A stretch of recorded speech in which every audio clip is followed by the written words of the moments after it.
Edu, mesmo com a dificuldade, para mim, se resume na expulsão do Dudu, a derrota da Ponte. Ponto final. Ponto final. Entendeu? Porque a Ponte, para mim, o Alberto, ele treina o time durante toda a semana, ele vem com uma postura e uma proposta. Esse esquema utilizado hoje pelo Alberto era o mesmo esquema utilizado no Campeonato Paulista, que deu muito certo. A Ponte foi a quarta melhor campanha do Campeonato Paulista, a defesa menos vazada. Então, assim, ele vem, implanta o esquema e acredita nesse jeito de jogar, mas o problema é que, pô, você com 30 minutos do primeiro tempo ficar com um jogador a menos, um jogador de marcação, e aí você tem que fazer as mudanças, cara. Tem que ser na hora, tem que ser decidido na hora. Será que, por exemplo, imaginava-se de que, olha, poderíamos perder o Dudu expulso no primeiro tempo novamente, né, como foi no jogo contra o Brusque, depois como foi também lá no jogo contra o Náutico? Cara, o que tem aí, e eu acho que o ponto primordial é que o Alberto tem que trocar uma ideia com os caras, meu. Tá muito elevado esse nível de...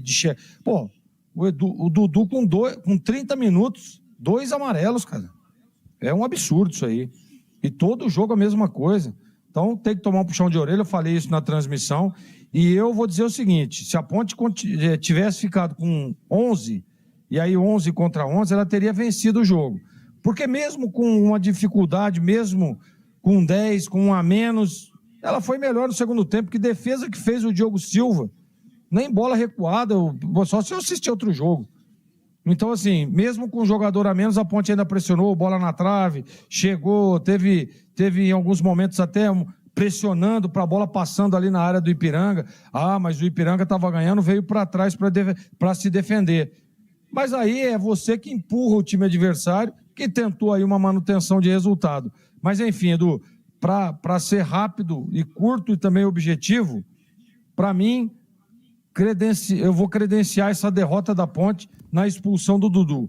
Está na conta do Dudu mais uma vez essa derrota, porque não pode. O jogador ele tem que ser profissional, ele tem que ser comprometido com o time, comprometido com a torcida e principalmente comprometido com os companheiros, porque larga os caras na mão. Um jogo difícil, jogo complicado, jogo pegado, enfrentando um time organizado, e aí o que faz o Dudu? É expulso com 30 minutos. É um absurdo isso, Edu.